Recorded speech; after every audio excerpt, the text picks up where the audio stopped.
Hey, what's up, everybody? Welcome to that JRPG podcast, episode 5. Today we've got the legendary Nier, a little game, little action RPG that Square Enix and Yoko Taro developed together as some kind of spin off of the Drakengard series, specifically a spin off of the very first game originally released on the PlayStation 2 many years ago. And they never knew that the game will spawn enough interest to merit a sequel, which was Nier Automata, and we all know what happened. The games became extremely popular, especially Automata, became its own series, its own franchise, and well, we'll see if one of these days we'll get a third game in this series. I'm not counting that mobile game, I don't really give a damn about it, neither should you, but if you do, that's cool. And it's considered as a spin-off, actually. A spin-off of a spin-off series. Weird, huh? Anyway, you know what I mean. We need a new main third Nier game, right? That we do. So, this is a game I've covered a million times. And at this point, you're probably wondering why. Why am I such a die-hard fan of the game, considering its controversial nature, especially nowadays? Why do I hold it in such a high regard? Why do I call it a masterpiece? A lot of people don't have a problem calling Replicant, which is the remake or remaster. We'll talk about that in this episode. They have no problem calling that version a masterpiece, but whenever I called, back in the day, people got used to it over time, but back in the day, when I first started praising this game and reviewing it in my top 10s, people were always like, why? This is not a masterpiece, this is a very flawed game. It's good, it's not bad, but it's not great either. And I was always defending it, so... yeah, I'm here to answer that question, like why is this game so damn special to me? So, this is a game that I've told this story before, maybe in just one or two videos. You probably don't remember. If you do, well, I'll be real quick. So, how I met this game, this was all the way back in 2014, if I'm not mistaken. Yeah, 2014. I had a retro store, as you may already know. I had a retro gaming store in a very small kiosk. And... memories, man. Good memories, good times back in the day. So, a customer appeared one day, randomly showed up and said, hey, a friend of mine recommended this store to me, and I wanted to ask you if you can get me a game that I'm having a hard time finding. I know it's online, but it's kind of expensive, and I don't want to pay that much for it, so if you can get it for me for cheaper, that'll be cool. And he said, well, the name of the game is Nier, and it's by Square Enix, and it's on the PlayStation 3. And I was like, holy crap, a Square Enix game I don't know about? And he didn't mention that the game was an action RPG or anything. He didn't mention the genre. He just said that the game's called Nier. And yeah, there we go. So, can you get it for me? And I said, yeah, sure, I'll keep an eye on it, And I was like, yeah, I looked, after he left, I looked it up online. And yeah, it was kind of expensive. It was like, well, back in the day, you gotta understand that I think I saw it for like $30 or $40, and back in the day that was a lot of money. Okay, but in 2014, okay, it wasn't that much, but standards for prices were lower back then. Okay, $40 was like, you know what I mean? And nowadays it's nothing, right? Well, it still kind of is, but anyway, I digress. So, for some reason, I used to visit this thrift store.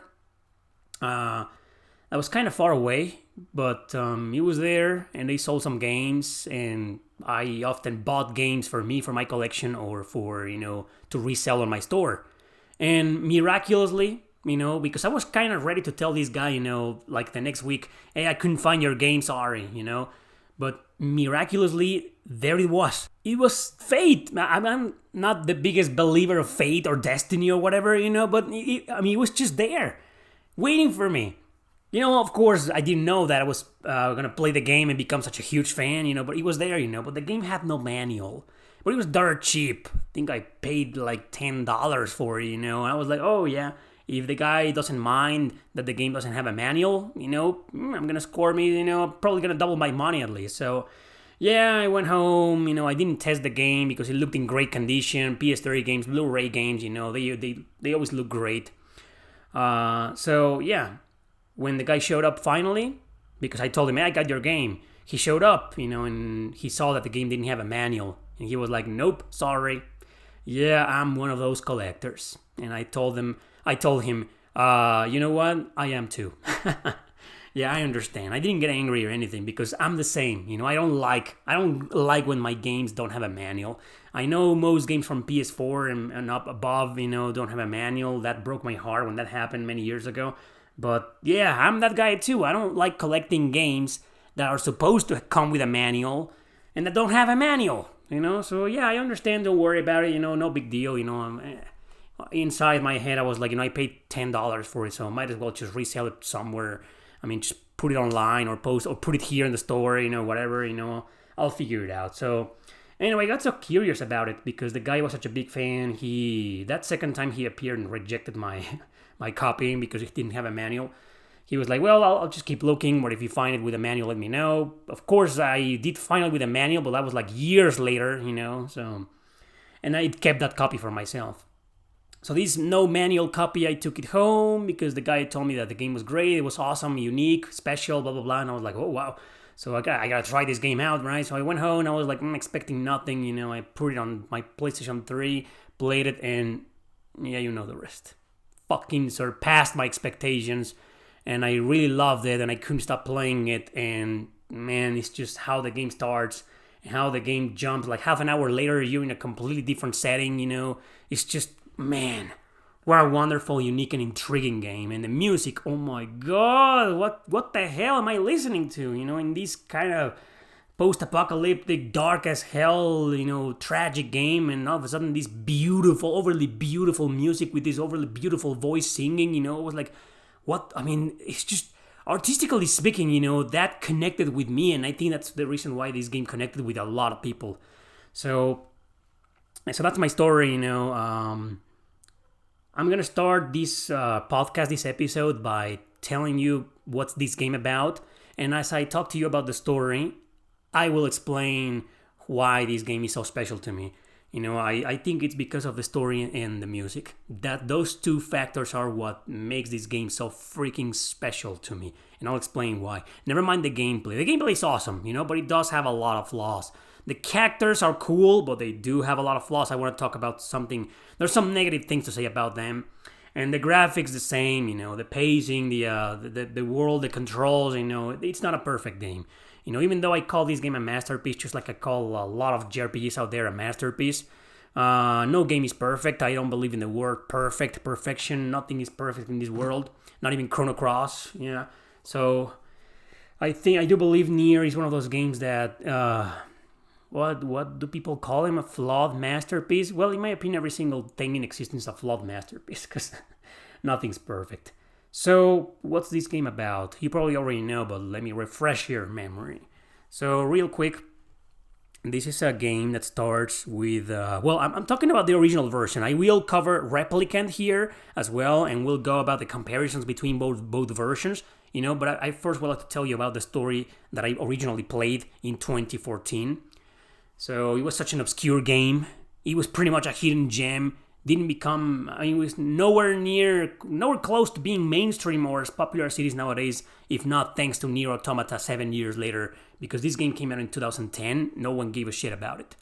Okay, so that also made it kind of special for me.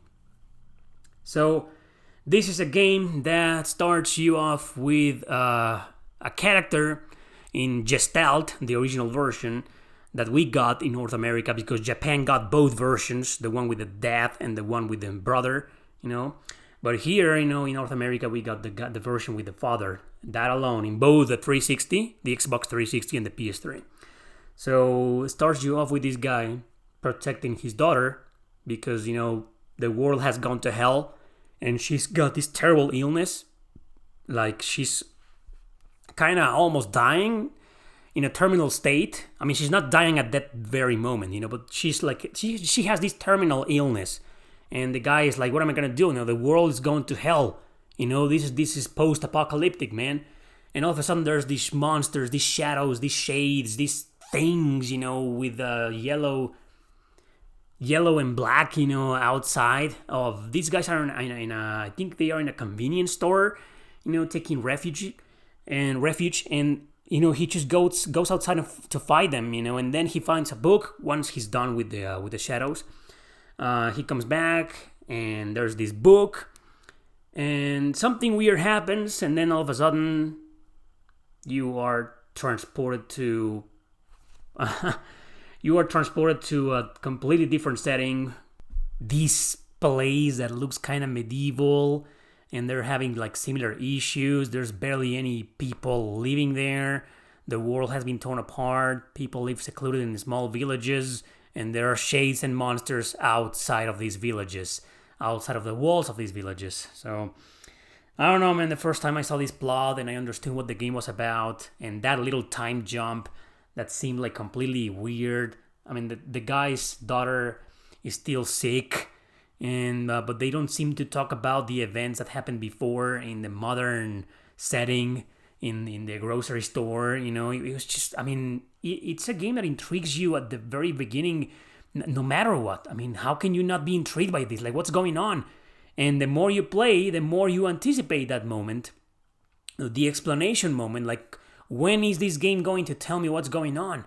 Because during this time jump, there's like, I don't remember the exact amount, but there's like, I don't know, 3,000 and 4,500 years later, something like that. And you're like, what the hell?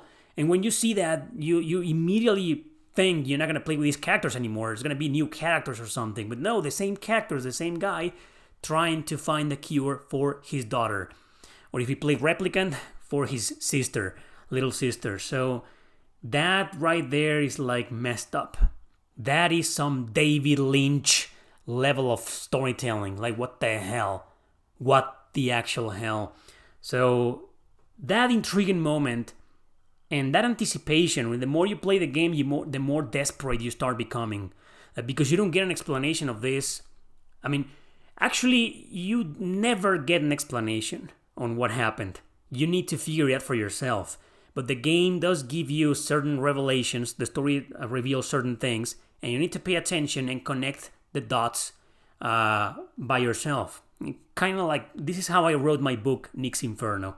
I'm not saying Nick's Inferno had a lot of influence from Nier.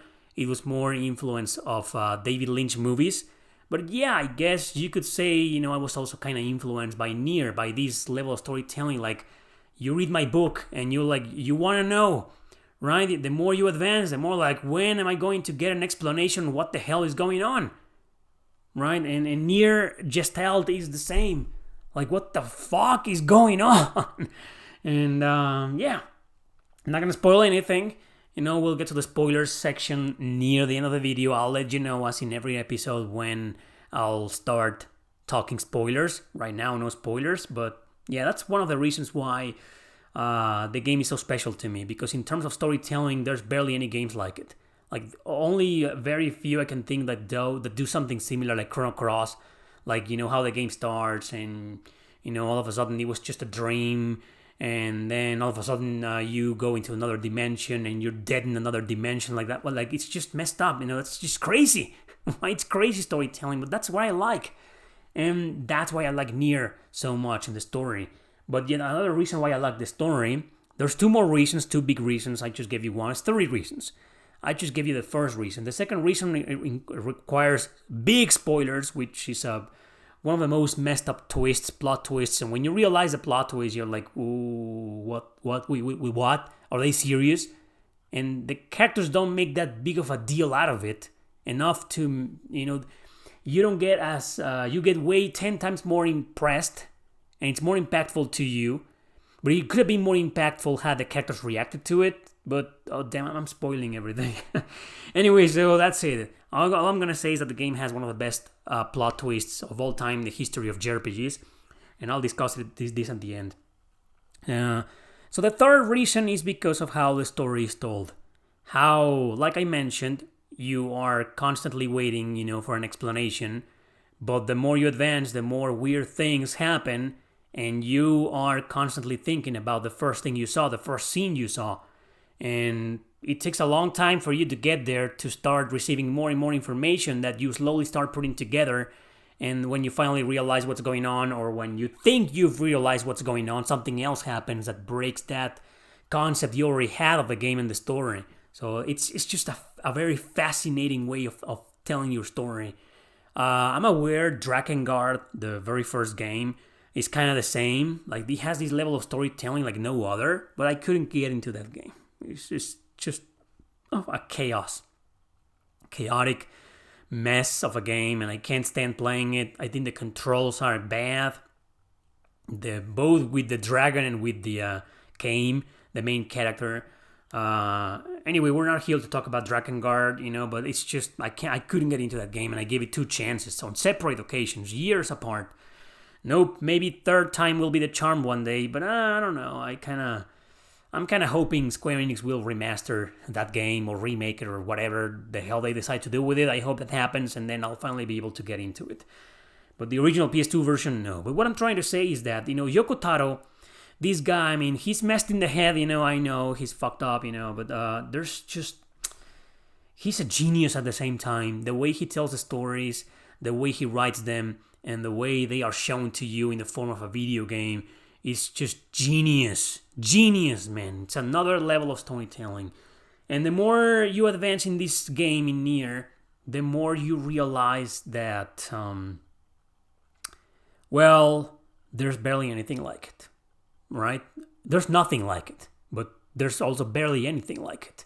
I mean, you start comparing the game in your head with other JRPGs you've played. Maybe you can compare this game with other video games, other genres. I don't know. Easily, you can make a comparison with other games. But with other JRPGs, you start thinking, like, what other JRPG has a story like this? And there's, like I said, there's barely anything like it. So its uniqueness in terms of storytelling and also in characters, because these are some daring characters, and I'll get to the spoilers of these characters at the end of this podcast. These are characters that may be common nowadays. We'll get to that. But back in the day, they were like extremely uncommon and rare in JRPGs. Maybe there were some in other video games, but in JRPGs, this was a rarity. Characters like this, it was just messed up. But the one thing that I can say about these 3 main characters, or the other characters, without spoiling anything. So the game has 3 main characters. Well, 4 if you count the little girl, Yona. If you want to count her, she's a very important character, of course, but she's not playable. She's not your party member. In fact, there's only one playable character, and that's your main character, whose name is actually unknown. You can name this character. There's no canon name for it, but a lot of people call him Nier, because Nier, the title of the game, means nothing. And okay, I can see why a lot of people call this guy back in the day as Nier, as the title of the game, but then Nier Automata happened. And who is Nier in that game? Every single character in that game has a name, and no one is named Nier. So you get what I mean, right? I mean, there's just no canon name for this guy. But, just for the sake of the consensus, and to make myself understood, let's just call him Nier. For fuck's sake. I'm not going to call him Erick. And that's how I named him on my first playthrough. So this guy, Nier, he's an interesting character, I'll admit. But there's nothing that special about him. I think what's special about this game is the other characters, because they're so unique. But this guy is like, he gets an interesting character development after a certain time of there's a time jump in this game. Let's just save the spoilers for later, okay? Without spoiling anything, let's just say that this guy is not that special. He's not one of the best protagonists ever. He's just okay at best. But then there's Kaine. Kaine is certainly one of the most unique main characters ever. We'll get to the spoiler part of her later in this video, but the one thing that I can say right now is that I just love her personality and how she curses and rants like a freaking trucker. She's just, I don't know, she reminds me of people like me, who expresses herself, she expresses herself in anger sometimes. She's very edgy, but on the inside, she's kind of a goody two-shoes, and she's always looking out for her allies, it's just a character that talks like that. It's not that rare. I understand. It's a bit of a cliche. They're called tsundere, in Japan. These girls that are like, really angry and always kind of not swearing, but expressing themselves in a really passionate and negative and angered connotation. when on the inside there are a bunch of softies. That's a cliche in Japan. But Yoko Taro took this cliche into a different direction with this character. And later we understand why she's like that. Because when it comes to tsundere types of characters in anime and manga and in other JRPGs, you rarely get an explanation why they are like that, why they have this personality. Or maybe you do, but you're like, it wasn't that big deal. And with Kaine, it is a big fucking deal. Okay, and the fan service is there. What can I say? She's very good looking, despite the controversy, which we'll get to in the spoiler section. But yeah, and she's barely wearing anything, Shit. Anyway, she has a perfect body, right? And even Popola, there's Devola and Popola, the twin sisters, redheads, in town. Popola seems to be like the mayor of the town, of the village, and Devola is her assistant, and she's also the troubadour, the singer. But anyway, so these two characters, I kind of wanted to know more about them, and yes, they're interesting, but we don't really learn that much about them, personally speaking. But they're okay characters, they're interesting characters nonetheless. So even Popola admits that Kaine is like she's got a perfect body, right? But anyway, just a dumb observation. So Yona is a cute little sister. There's not much point talking about her. She's just, okay at best. She's the cute little sister, and she's just there. Her entire character and her entire development exists for the sole purpose of you empathizing with the player, not with her, with the main character, and with Nier, to have someone like her, someone so fragile, cute, and lovely, to protect, to want to save. Most human beings are like that. We see someone like her, which, she's a little kid. I think at the beginning of the game, she's like 12 years old, maybe less, 11, maybe 10. She's a 10-year-old kid, so of course we have this natural instinct to want to protect her, as if she was our daughter or our sister if you play Replicant. So that's just the purpose of her existence, to worry about her, to have a purpose, like, oh no, I gotta, it's a game that plays with your feelings, with your instincts, with your brotherly or fatherly instincts, and even if you don't have sisters, even if you don't have any daughters, that instinct is within you. It's human heritage. Okay, you have it no matter what, right? So that's it. So yeah, it's an interesting character, but at the same time, not really. She's kind of generic in that area, but she does fulfill her purpose. Of making you worry about her, care about her, and love her. Okay, but that's as far as Yona goes. And then there's Emil. Emil is another character that is kind of unique for reasons, but at the same time, he's also a bit of a cliche.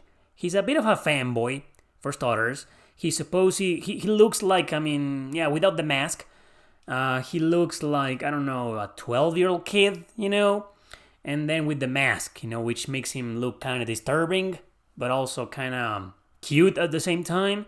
I guess that's what Yoko Taro was aiming for, to make something cute out of something disturbing, and also vice versa. So Emil is almost, for me, impossible to discuss without spoilers. So the one small thing that I can say before I spoil this character to you is that without mentioning the spoiler, he's an okay character. He's the one that alleviates the darkness or mediates the darkness between Nier, the main character, and Kaine, because these two are such dark characters, especially during the time jump. There is a time jump. It's not a spoiler, you should know that. Something happens in the middle of the game, and then there's 5 years later. That's all I'm gonna say. But let's just say that this is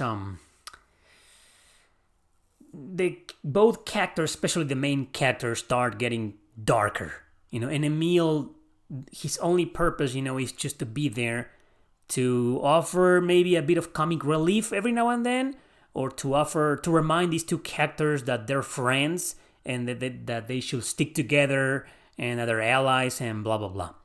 So yeah, it's an okay character. I think Emil is an interesting character just because of the mask, and also because of something that I will spoil in the spoiler section. So that's it about the characters, interesting cast, but the story is badass.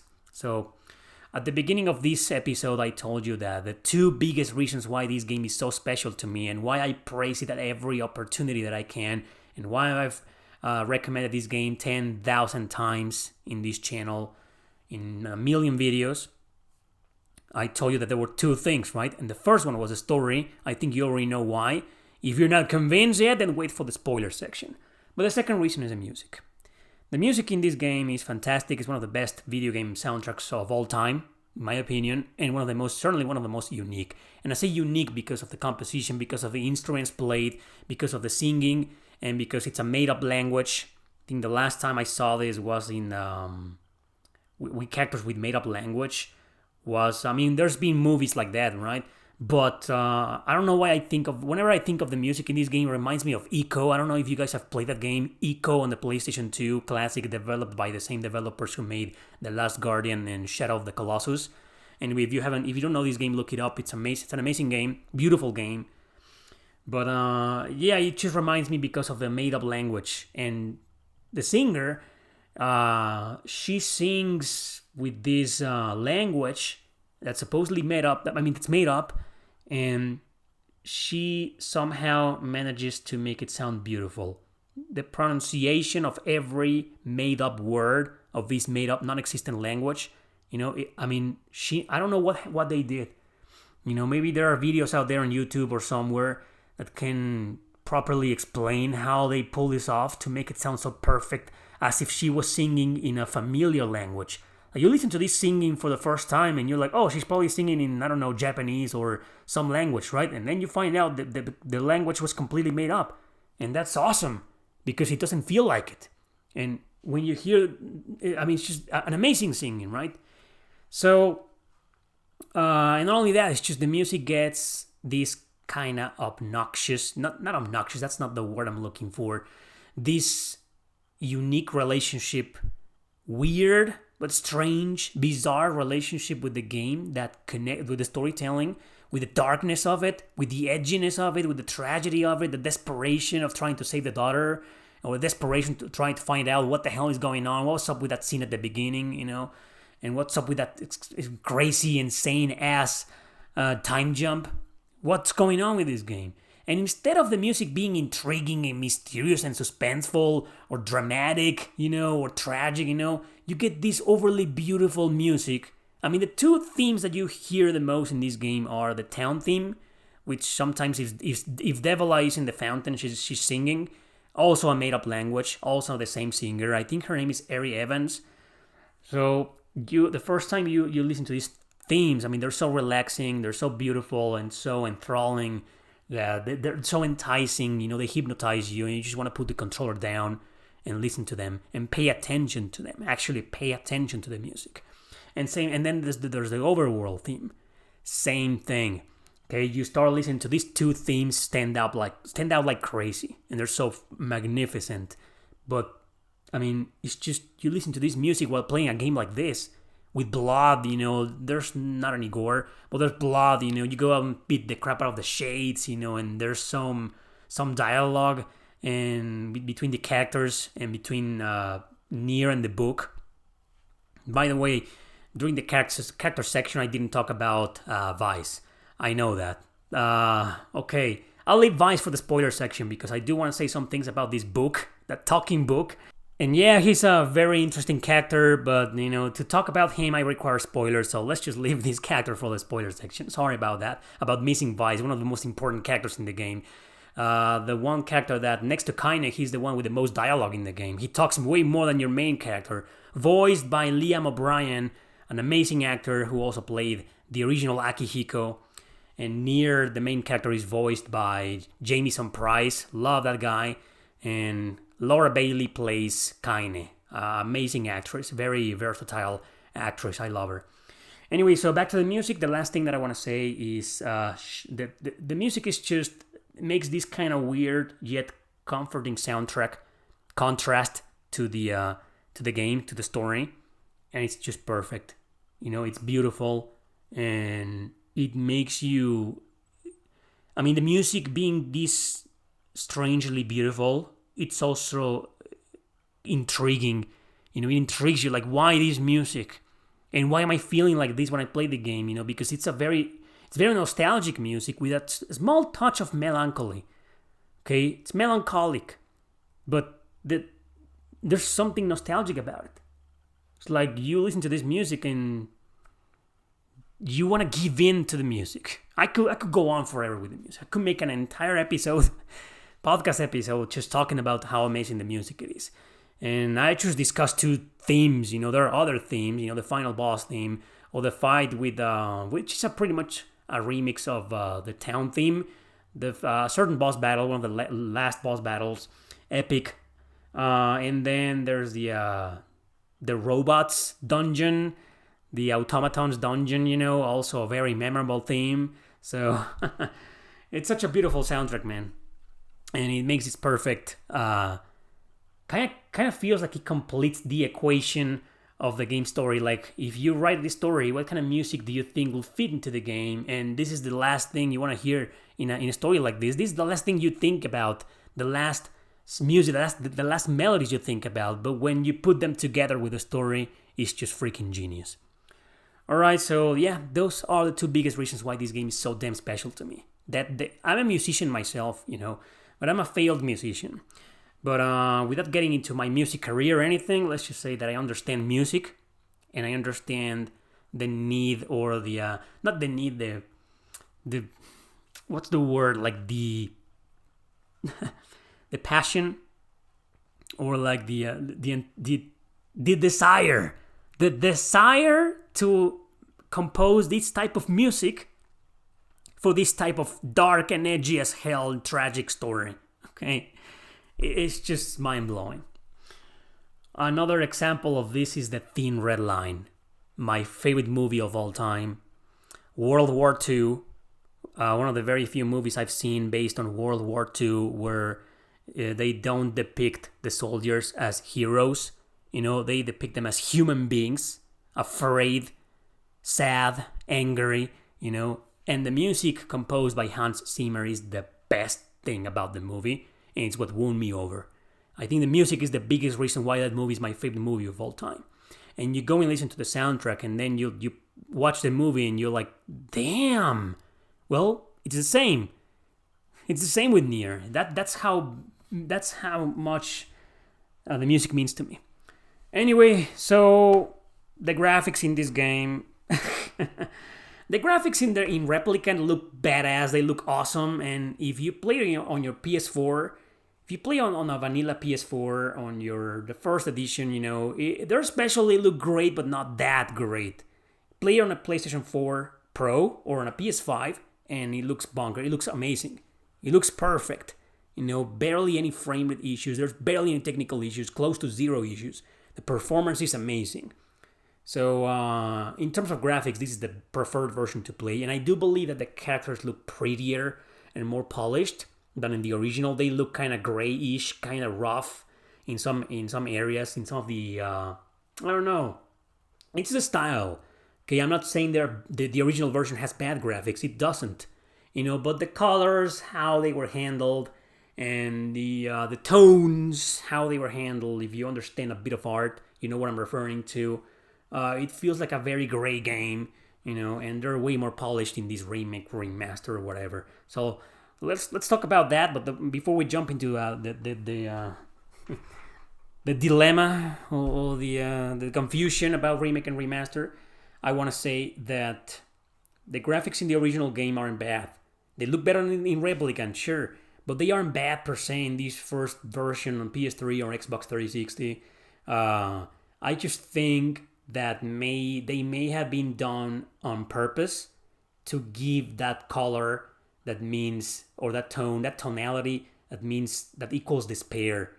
Sometimes, video games, not all of them, okay? But sometimes developers play around with the colors. The Persona series is another example. But that's different. That's just to give more personality to the game. But here it's like the colors mean something, and they are connected with the story they're trying to tell.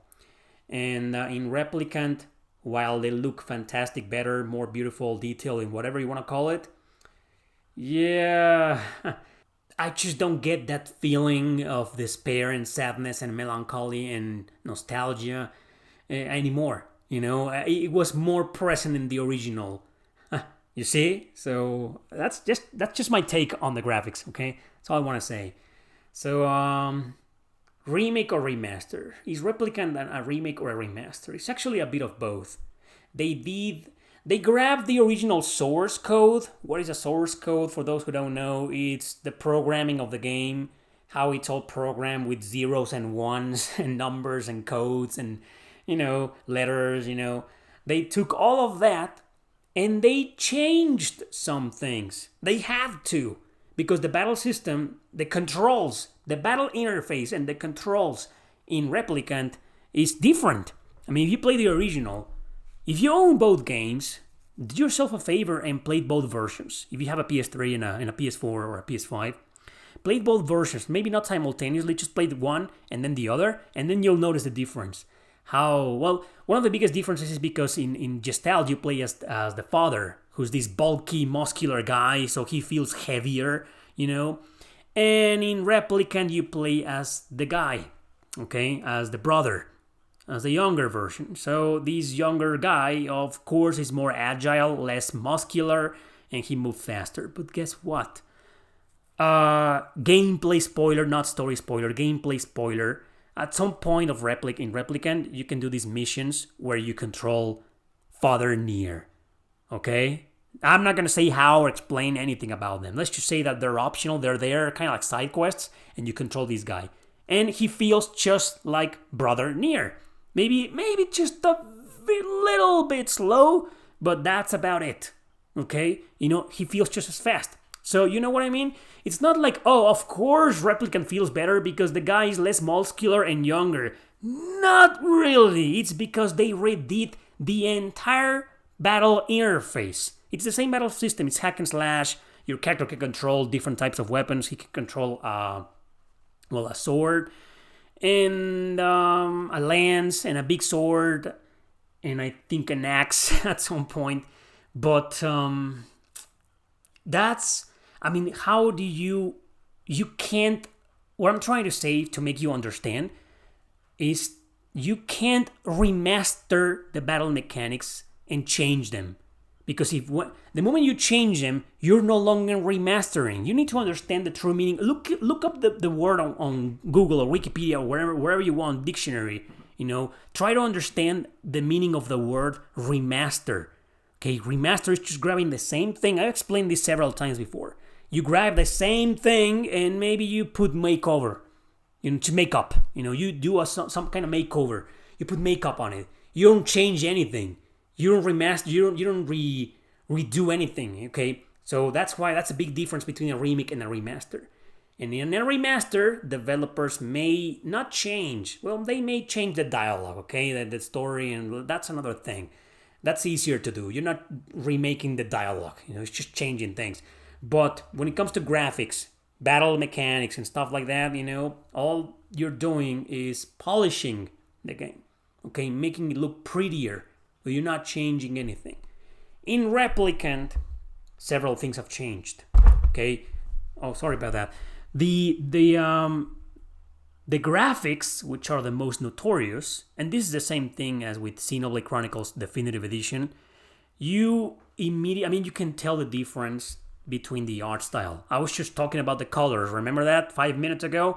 Well, this is it. This is the same thing. Okay, you do notice a big difference in colors, and that can be done with a remaster. All you need to do is remaster the colors and recolor certain things, and that's it. Just add more color, more tonality, more tones, to whatever it originally was. So that's been remastered. But what was remade is the character models. Look at them. Look at Kaine, for example, how she looks in the original version and how she looks in this remake. And you can tell the big difference, the huge difference, colossal difference, right? So the character models, at least their faces and expressions and some of the colors, were, well, maybe not the colors, but they were entirely remade. That's what another thing that was remade. Not just the controls and the battle system, which was remade by Takehiro Taura, I think that's his name, from Platinum Games. So no, it's not just the controls or the battle mechanics. It's the character models. Okay, and the music was not remade. They are using the same compositions, but it was re-recorded. But it wasn't remade. It's not like you're listening to an entirely new soundtrack, right? Nope, it's just the same music. Again, just re-recorded. So that wasn't remade. It was just re-recorded, not even remastered, just re-recorded. But it sounds better. I do prefer some of the original themes, but I like them more. But I'm talking about the sound, okay? Not the music or the melody or the lyrics or no. How they sound, technically speaking. It sounds better. And that's it. Some other small details may have been remade or remastered, but I'm not an expert. I only know so much about remakes and remasters and technicalities and stuff, and this is the best I can do. If there are other stuff that was remade or remastered and you're sure about it and you're knowledgeable, share it in the comment section, okay? Otherwise, just don't. Don't speculate, because you're only going to confuse people a little bit more. So in reality, is this game a remake? It's Replicant a remake or a remaster? It's actually both. Like Xenoblade Chronicles Definitive Edition, it's both. But Xenoblade Chronicles, not much was remade. But in Replicant, a lot of things were remade. Especially two of the most important things, the character models and the battle mechanics. Okay, so that's that. Which is the better version to play? I think in terms of almost everything, Replicant is the best version to play. The original still wins for me, not because of nostalgia, because it's the first one that I played, but also because it's the you control Father Nier, and I like much more the relationship between a father and a daughter than a brother and a sister. And that's it. I think the guy, Father Nier, has more personality, in my opinion, more development, and Jamieson Price, he's such a terrific actor that gives even more personality to Father Nier than whoever the hell voiced the brother Nier in Replicant, Good actor, don't take me wrong, both the younger version or the older version. Good actor, but it just sounded like okay to me. And that's why I think Brother Nier is kind of like okay at best compared to Father Nier, which I think it's a more interesting character. But like I said at the beginning, the main character in this game, either version, it's not that special. It's not one of the best characters out there. It's interesting, but that's about it. So let's talk about the gameplay mechanics of this game. We already discussed the battle system, but we'll get a bit more into that. This is it's not that traditional, but it is traditional. It's a role-playing game. Some people refer to it as merely an action game, hack and slash, but no. You do have these traditional elements where there are towns that you can visit and talk to people and interact with people, get side quests, save, etc., etc., etc. Much, much, much more than the Zelda 2 argument. We don't want to get into that. So, in this game, you have 3 different towns, only 3. It's a small world. This is not as big as Nier Automata. Well, in fact, Nier Automata is not that big, It is a bit of an open world game, Automata, but not that big. So this one is kind of small. There's only 3 towns and there's a few areas.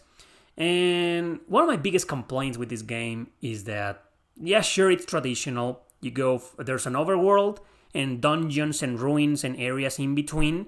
But like I said, you got 3 major towns. 3 towns that you can visit to, get side quests, talk to people, buy stuff, sell stuff, trade. There's some fishing minigames, stuff like that. So you got your traditional RPG elements when it comes to town building and lore and universe and blah, blah, blah. But one of my biggest gripes with this game that they did not fix in the remake is the backtracking. You will think that, let's not get ahead of ourselves.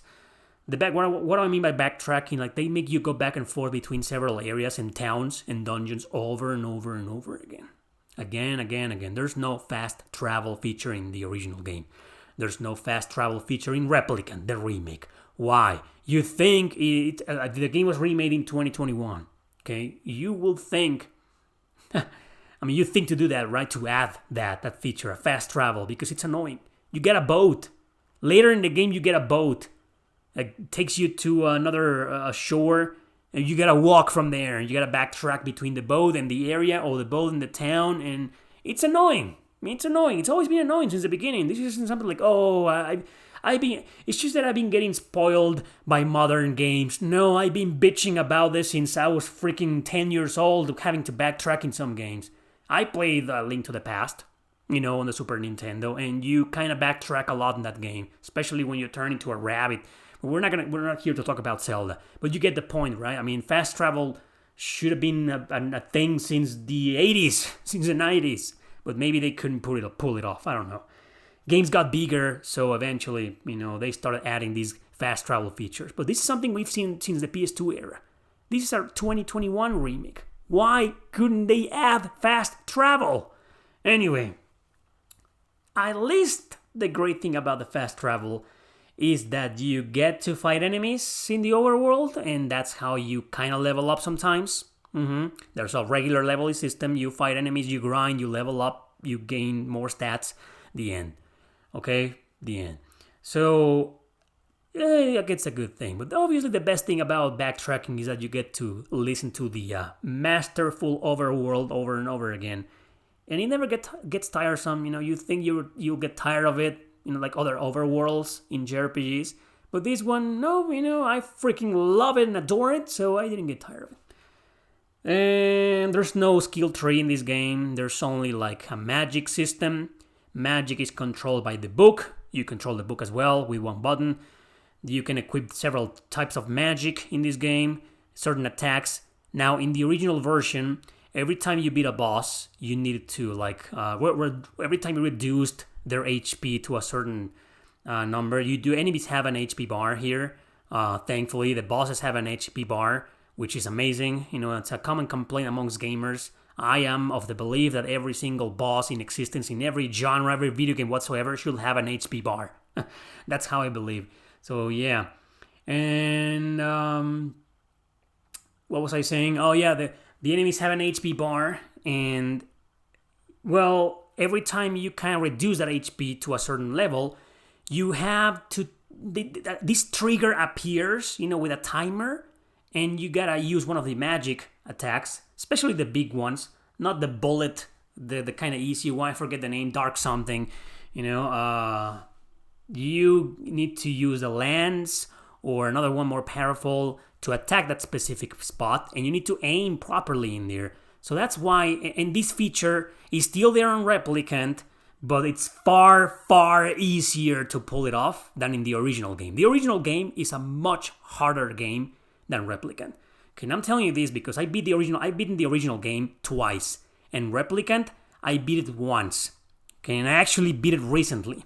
That's what prompted me to choose the game for this 5th episode of the podcast, actually. I played the game, I beat it, and I was like, this has got to be my 5th episode. So, I think that's why I mentioned before that in terms of almost everything, Replicant is a superior version, because it was very frustrating to pull this trigger thing off in the original game, and it was just made easier in the remake. And do I like it? Do I think it's a good feature? Well, it adds more tension to the battles, but it also adds more frustration, especially in the original, but that frustration is gone in Replicant. So, great battle mechanics, great controls. Over the years, I've seen a lot of people complaining about the controls and the battle mechanics of the original game. Yes, they can be a bit clunky, but you get used to them. I didn't find a lot of issues in the controls or battle interface of the original version. Yes, they're much better. In this one, they are almost perfect. They're just ridiculously good and excellent. So there shouldn't be any complaints anymore when it comes to Replicant. The battle controls, everything in the jumping, the platforming, everything is just phenomenal. But yeah, they were a bit clunky in the original version, I'll give you that, but I think people are too harsh with this. There are far, far, far more worse action RPGs, or there are other RPGs, action RPGs that are considered as great, and God, the controls, are nowhere near as good as the ones in the original Nier. Let me tell you that. So I have no problems with the battle system. I'm the kind of guy who uses a regular sword. The lighter the sword, the better. Well, there's like light, middle, and heavy sword. Heavy swords are great, or very heavy swords. Heavy swords are great because they do more damage, but they're harder to control and you get more vulnerable. So I was always fine with light and normal, but surprisingly, I beat Replicant with a big sword, with a heavy sword, because I found out that I was doing more damage. And especially for the post game. This is a game with a post game with some different routes and endings. We'll get to that in the spoiler section. And yeah, it's a good idea to handle a sword like this because you just kill everything in like 2 shots, in like 2 hits, you know? So it's much better. But on a regular playthrough, on my playthroughs of the first game, and on my most of my playthrough of the Replicant, you know, I use a regular sword. Just feel more comfortable because I feel faster. And I feel like I'm more in control. But anyway, you can use whatever weapon you want. And there's also a weird word system that's basically, well, it's just a buff system disguised as a word system. Some words, random words that you can add or combine, you know, for your weapons or your magic attacks. But they only serve to give, you know, buffs. You know, I think a lot of people find that system interesting, and I'm like, it's just your average. Add this thing to this armor or to this weapon or to this magic spell to make it more powerful, or to add poison, or to add, you know, more defense. You know, it's just that, you know, there's nothing special about it, but it's cool, I guess. It's there, and at least they were creative instead of being cliche. So the pacing in this game, obviously, did you know this is an action RPG, and you don't get into random battles. Enemies are there in the overworld. They will attack you and run towards you if they notice you. The bosses are epic. The bosses are one of the best things about this game. There's so much variety in them. Everyone needs something different to get defeated, and others are just like, you know, beat the crap out of them as fast as you can. Others are like very technical, like do this, attack this specific part, you know. It's such an incredible creative masterpiece when it comes to bosses. Some of the most fun bosses are in this game, but also some of the most frustrating. Creativity often leads to difficulty, so the game's naturally difficult, and some of these bosses are a pain in the ass to take down. But the fact that it's got this variety, because most bosses in JRPGs, turn-based action or strategy, you know, there's just like, you know, just beat the crap out of them and that's it, you know. Some bosses may do something special, you may get some difficulty spikes here and there, but that's about it. And in games like Nier, you know, it's just creativity, it's overwhelming. You know, how every boss is so different. And I love that. So, incredible game when it comes to boss fights. And like I said, the traditional elements, like you go around, you know, in the overworld and you fight enemies and you kill them and there's different types of shades, blah, blah, blah, that's cool. But yeah, I guess one complaint that I don't think I have seen this complaint in the past when I still cared about what other JRPG reviewers had to say many years ago. Well, I don't remember, but it's gotta be a complaint, right? That there's not much enemy variety. You just fight the shades and that's it. So yeah, it's a game that shines a bit more with these bosses. You know, the shades are always the same, and even if they are different, they wear some armor and they are a bit taller. You know, when you're fighting so many of them at the same time, most of them look the same because it's the same design. Maybe they should have added more colors, you know, to differentiate them. Like this instead of all of them are black, you know, with some yellow color. You know, maybe some of the tougher enemies make them look blue, or I don't know. I think the colors should have been handled better in this game. I would have done that, you know, if I was a programmer. The tougher shades or the tougher enemies, I would have made them, well, maybe red, I don't know. But that's just my opinion. It's just a dumb complaint. Anyway, so, it's a short game. The pacing of this game is incredible. You will most likely never get bored with it, and it'll be very addicting to play. I think you're going to be playing this. You can beat this game in less than a week, in just a few days, if you stick to the main story.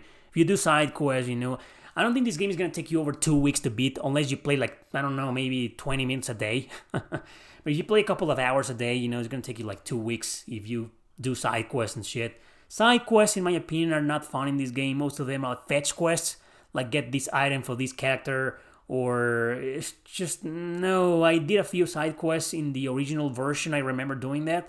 But on my second playthrough, I skipped most of them. On Replicant, I skipped the large majority of them because they were always like kind of meaningless in my opinion. The game doesn't have a lot of interesting side quests. Some of them are interesting though. Some of them you do get story development, characters, it's worth looking out for them. But most of the side quests are boring. Your average fetch quests. So despite all of that, it's a short game. In fact, I just made a video talking about how this game was too damn short. I made a top 10 and I included this game in there. It's called 10 JRPGs that should have been longer. And this game was featured in there because as much as I love it passionately, it's just too short. If you stick to the main story, it's a 15 to 20 hour long game, and I do feel like this game should have been longer. So I'm not saying it's a flaw. Some games are just incredibly good, even though they're short. But yeah, I wish it could have expanded a bit more in some areas. Maybe a fourth town, maybe, a bigger overworld, a bit more development for other characters that didn't get the best development, like the twins, for example, or even Yona herself. Yeah. But that's just my opinion. Incredible game, excellent, masterpiece, either version, strongly recommended. That's all I gotta say about the game. It's a beautiful game. It's a fantastic action RPG. It's one of those games that leave you wanting for more because it's so good. And the best thing I can say about it is that the story and the music are top tier. And I think this is a game everybody should play merely because of those things. Even if you're not into action RPGs. Even if you're not into depressing RPGs, you gotta play this game. It's a absolute must play. It's excellent, and in my opinion, it's much better than Nier Automata. I love Nier Automata, I'm a big fan, but this is a much better game, in my opinion. Maybe in terms of story and music. The music is great in Automata, and so is the story, but I don't know, it's more special in Replicant. Probably because it's more of a traditional style of game. And I am an RPG guy, and Nier Automata is an action RPG. I do think of the game as an action RPG, but it's the less RPG of both, if you know what I mean. So that's it, guys. I love this game. I'm about to move to the spoilers section right now, so if this is where you tune out, thank you for listening, and see you next time. Spoilers start in 3, 2, 1. Go. Let's talk about the characters again. I saved Vice for this section. Most of the spoiler section is going to involve characters and the plot twist at the end. I'll talk about the plot twist later on. So the characters, Vice is supposedly a talking book. I don't feel like revealing his identity. Just play the game by yourself. I don't want to talk about his identity and his relationship with the other book, which is supposed to be the bad book or whatever. Well, there isn't no bad, good, or evil here. They're just two books that are part of the same thing, and they need to be together and fuse together, to become this whatever.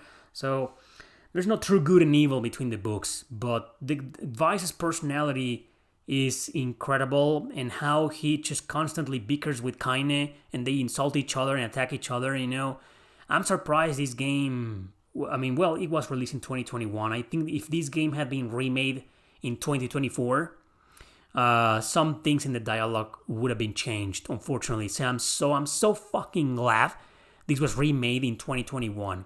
That year was still kind of bad, for political bullshit and political correctness. But thank goodness, Square Enix for some reason left it alone, just like the original version. The large majority of the script, as to my knowledge, was left intact. If there's any censorship or altered dialogue, let me know. But as far as I'm concerned, the entire script was left intact. And Replicant adds a few more scenes, and a few more extra stuff with the endings. We'll get to that later. But yeah. But the one thing that I couldn't say about Vice when I talked about Vice is that he is a character that, in the way I see it, you may disagree, doesn't get development. He's still the same smart asshole and funny guy, and Liam O'Brien, the voice actor in English, tries to imitate this British accent and kind of fails, but it's still funny listening to Liam O'Brien trying to get this British accent for Vice, the book. And it's funny, but this is a character that doesn't get any development. And I'm not saying that's a bad thing, because I do feel like Vice didn't really need the development. He's the only character in the game that doesn't really need a development. But yeah, there's some small development. Like I mentioned before, there's a time jump. Okay? At the middle of the game, well, if you play Replicant, you fight with the younger version of the brother who's like 15, maybe 14 years old, and then something happens. There's a big, powerful shade, the Colossus, and to defeat this shade, they cut his head, or its head, from its body, and the body gets destroyed, but the head is a pain in the ass and goes inside the library. And then in the library, they fight it out. They fight this fucking thing off, but they realize it's immortal. It will keep regenerating over and over and over again. So there's a basement in there, and they decide to seal the beast, the thing in there, but Kaine blocks the door, and Emil has this petrification spell, and he petrifies Kaine in order to keep the beast sealed. And then the Shadow Lord, the main antagonist of the game, appears and takes Yona, your daughter or sister, away from you. And that's it for 5 years. 5 long years. 5 years elapse with you trying desperately to search for your sister, but it's a time jump, it's a time skip. You see nothing of what happened in those 5 years. They just explain it to you like, oh, we spent the last 5 years trying to, I don't know, find a way to destroy the beast, and primarily to save Yona, to find her. Wow, interesting, huh? That's not a gripe I have with the game, but it's like, okay, I'm not really a big fan of time jumps, to be honest. So Vice, going back to Vice, he does get development, he acts a bit different, he has more appreciation and more respect for certain things, he's not as arrogant as before. That's about it, at the end of the game, he's still the same fucking asshole, likable asshole, and that's it. So that's all I wanted to say about Vice. Great character, I think he made the game way more interesting and edgier and funnier and at the same time more serious. So impressive writing for this character, even though he's just a talking book. Love this character. Speaking about Grimoire Vice, let's talk about now Grimoire Nier. Most of you probably don't know what that is. Well, that was a limited edition book that was only released in Japan for reasons that, because it contains several stories about the character, several mini stories and episodes about the characters, including Kaine. They're very disturbing, but you can read translations of these episodes of the entire book. It's translated, actually. You can find it online. In fact, I will leave a couple of links in the description, specifically about Kaine, so you can read for yourself, what I'm talking about. Just know that one of them is called The Witch's Banquet, or The Banquet, I think it's pronounced Banquet, whatever, or The Banquet of the Witch, something like that, and it's really freaking disturbing. Okay, so be prepared for that. It's gonna make you feel, it's gonna make you feel really, it's gonna make you think about it really hard, like it did me when I first read it. Okay, but anyway, so Kaine, what I'm about to say is like a huge spoiler of Kaine. Most people already know this, even people who haven't even played the game or any version, but just to give you one last warning in case you're still unsure, I will spoil Kaine 100%, okay? So with that in mind, with that warning out of the way, Kaine is a hermaphrodite. What is that? For those who don't know, most people know, but in case there's someone out there who doesn't know, that's someone who is born practically with both sexes, or with both genitalia, both organs. So Kaine is a woman through and through, from top to bottom to top, in every area, in everywhere she's a woman. Okay, but except she was born with a penis. Okay, and how do I know this? Well, like many of you who probably play the game, you beat it, and once you start a second playthrough, if you reload your clear save data, you get immediately thrown into Kaine's past, Kaine's memories, which are told in a visual novel style, like just walls of text, but they're worth reading because you learn more about Kaine and why she behaves like that, and why Grimoire Vice makes certain kinds of comments that were well, uncomfortable to say the least, or confusing. Like, why is he saying that? So now you understand if you watch this memory. So when she was a little kid, she was bullied by other kids, specifically a character named Demo, that confronts her one day, and he says something like, "Why are you acting like a girl? We all know what you really are, freak." I think that's the line. And the moment I saw that, I was like, "What the hell?" I mean, what? I mean, yeah, right. It's confusing the heck out of you.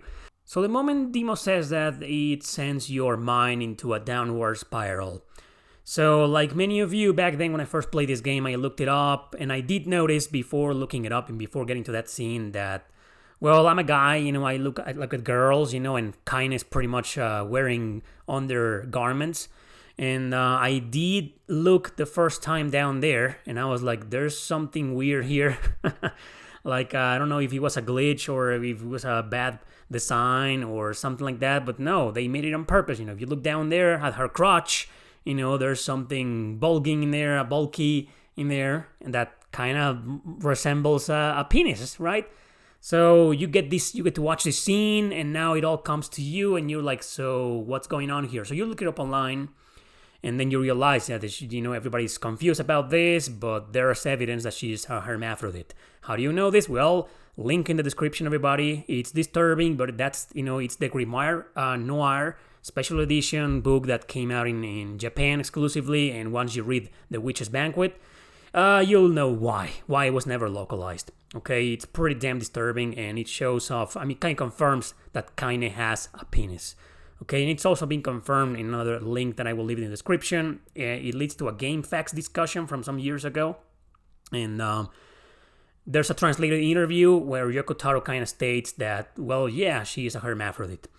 So, what I have to say about that nowadays differs from what I had to say back in the day, because to be honest, back in the day, I couldn't care less. To me, she was still a human being, and there are people like this, that's a real, it isn't someone who changed their sex with some operation, no, she was born like that. There are people, there's like barely any, very, very extremely small percentage of people in real life that are born like that. It's a generic error. It's a generic mistake, okay?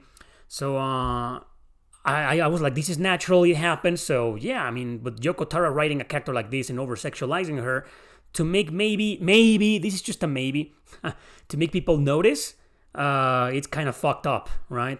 So that's another thing why I like the game that much, and this character in particular, because it only added more to her uniqueness. Like, to see a character like that, and now we know why she's pissed off and why she has this attitude. Because usually with characters like Kaine, it's like tsundere type of characters, it's never explained why they are like this. But with Kaine, it is. Now that you know her past, you're like, oh, now we know why she's one pissed off, angry motherfucker who is kind of antisocial and blah, blah, blah, so she went through this, it's horrible to be born like that, I guess. So, I kind of understood that, and whatever the case, I still love Kaine, and I still love her nowadays. But it's kind of hard, with all the political bullshit from nowadays. We don't want to get into that into this episode, because I know for a fact, and it's gonna piss off the big boss called YouTube.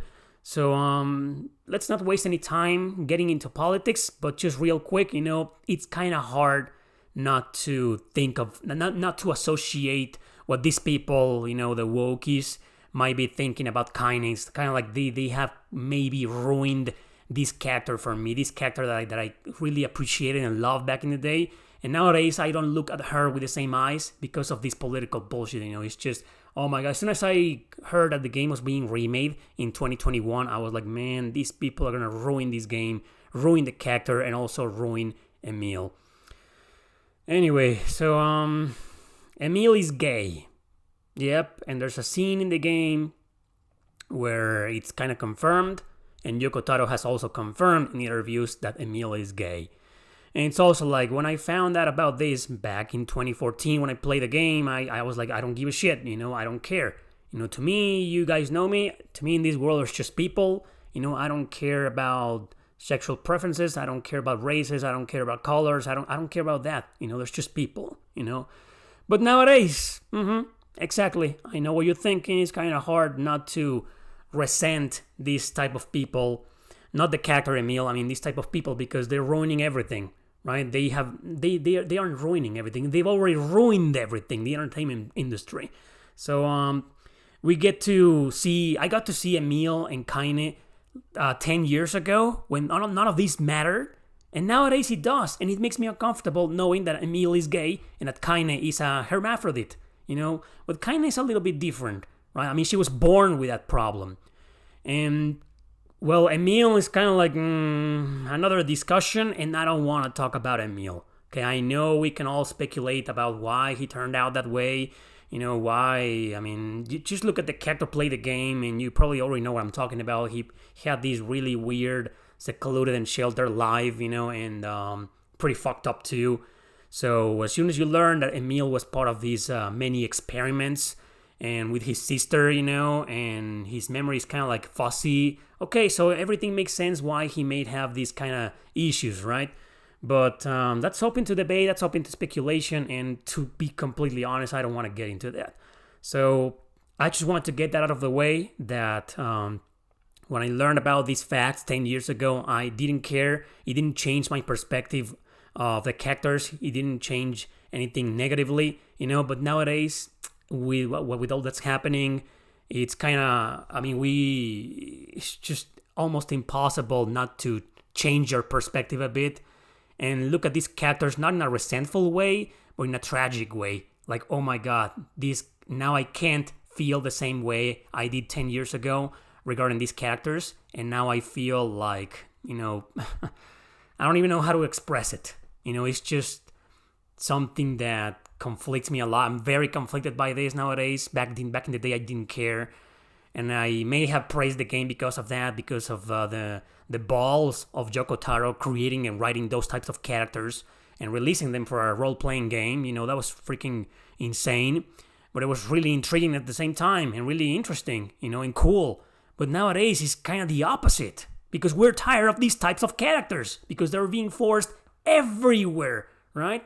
So, yeah, to me, I'll always love Emil and Kaine, especially Kaine. She's one of my favorite female video game characters of all time, and that hasn't changed, but it just makes me, when I beat Replicant, not the Gestalt 10 years ago, when I beat Replicant, it made me uncomfortable, because of, I think wokeness has ruined, or kind of ruined, characters like this for me nowadays.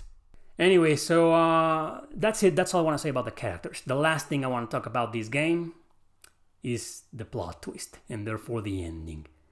This goes back to the beginning of the episode when I said that this is an extremely special game to me, and one of the biggest reasons.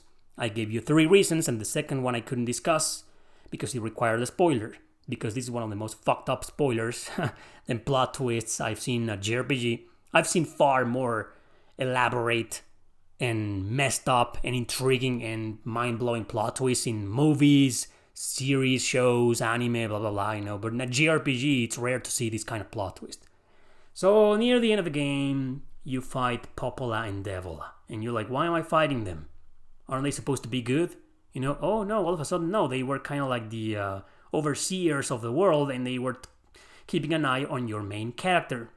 Why? I'll let you figure it out by yourself. There's a lot of things in this game that don't make any sense, and like I was saying earlier, it's never explained to you how the fuck Nier and Yona were living in the present world, in a grocery store, in a post-apocalyptic environment, but from the present day and age, and then all of a sudden they go back to this medieval looking, it's never properly explained to you. You need to pay a lot of attention, read things, and connect the dots. So we're not here to discuss that, because that's a topic of its own. Probably would merit an entire episode. It's been over an hour, so. Just to realize that humanity in this second world, the one where 95% of the game takes place in, the shades you've been fighting are pretty much human beings. So that's the moment when the characters realize this. Popola and Devola reveal everything, and then it, but they don't make it a big deal, They just move on. They refocus on saving Yona. which is fine, but I wish it could have been more impactful. I wish Kaine and Nier, or Emil at least, could have reacted like more. I mean, come on, that's the moment you realize you've been killing human beings. You, in some fucked up way, were playing as the bad guy all along. You were destroying humanity and you didn't know until that moment. Well, it's not humanity as we know it. Of course, they are shades after all. I can't think of another JRPG or RPG from any region with a similar twist. It's just, it's messed up, right? But a gripe I have with this game is that it should have been a little bit more impactful for the characters. There should have been, I don't know, some kind of scene, like Star Ocean: The Last Hope. I'm not gonna say which scene, to avoid spoiling Star Ocean: The Last Hope, but there's a scene where something horrible happens, and the characters are like, especially the main character, it affects him greatly, right? And it takes a while for him to snap out of it. So I wish we could have seen that in this game. Yeah, I know a lot of you probably feel differently. If you disagree, leave a comment, or say something in the chat during the premiere of this episode. But I don't know, it's just, I wish, because that is just something really, really, really, really, really freaking hard to digest once you realize what's going on and the truth about Yona, and how your antagonist, the Shadow Lord, was the real you. So, can you imagine how fucked up is that? The antagonist steals your sister from you because she's not really she's your protagonist's sister, but his real sister died. In other words, here's the big revelation you've been waiting for. The guy you controlled at the very beginning of the game is the final boss.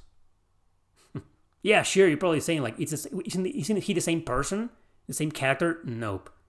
Your main character, the one you control for the rest of the game, after this huge time jump at the beginning, is not exactly a shade, but he was born out of the feelings and whatever, and I'm not gonna say anything, but he was born out of the real you, the real character, right? The real Nier. So his sister died.